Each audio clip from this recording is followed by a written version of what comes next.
한 사람의 죽음이 지난 70년 후에 우리 한국 정부가 서울의 어느 조그만 마을에서 그분의 흉상, 동상을 만들고 제막하는 의식을 가졌습니다. 아버지, 어머니 선교사를 따라 한국에 왔던 윌리엄 해밀턴 쇼 1922년 평양에서 태어났습니다. 그리고 고등학교까지 평양에서 교육을 받고 대학을 미국에 와서 웨슬리안 대학을 졸업하고 2차 대전이 발발할 때에 해군 소위로 입대를 해서 노르만디 상륙작전까지 참전을 했습니다. 1947년에 한국으로 돌아와서 해군사관학교 교관으로 근무를 하면서 한국의 해안경비대를 처음으로 만드는 일에 아주 큰 기여를 했습니다. 미국 해군을 제대한 후에는 하버드 대학의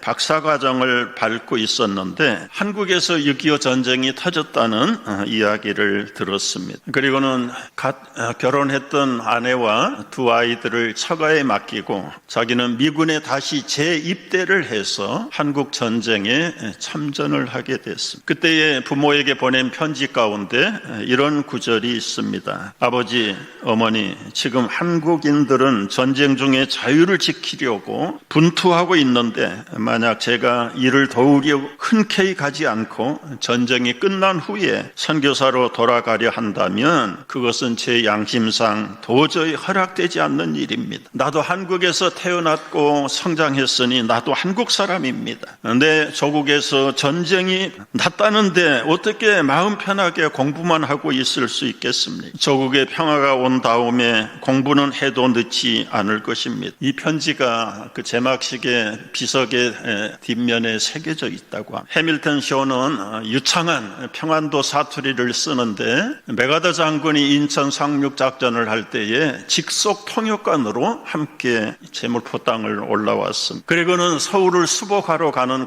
크고 작은 전투들을 겪고 그러나 결국은 매복했던 인민군의 총탄에 서울 은평구 녹본동 사거리에서 28살의 아름다운 인생을 승화로 바쳤습니다. 그의 부인도 결국은 하버드에서 공부를 하고 서울로 와서 세브란스와 이화여대에서 후학들을 가르치고 한국민들을 섬겼고 그 아들들도 며느리들과 함께 하버드에 가서 공부를 하고 한국학을 전공을 해서 한미 문화 교류를 위해서 장학 구제 사역을 위해서 평생을 바치면서 4대가 하나님을 섬기고 한국 백성을 섬기고 며칠 전에 우리 어느 교우가 보내준 귀한 카톡을 통해서 제가 리서치를 하면서 참 가슴이 너무너무 상쾌. 이렇게 조건 없이 하나님의 그리스도의 사랑을 우리 조상들에게 증거해주고 전파해 주었던 그분 참 얼마나 아름다운 감동의 스토리. 하나하나 따져보면 수도 없이 많은 하나님의 고마운 일들이 있지만 우리도 이런 일들을 귀감 삼아 보면서 우리를 도우신 하나님의 은혜와 또 하나님의 은혜 앞에 순종하고 방향도 알지도 못하면서 한국 땅까지 와서 그들의 삶을 바쳐주었던 그 잊을 수 없는 하나님의 사람들에 대한 감사를 우리도 품고 나눠야 되겠다는 생각을 했습니다.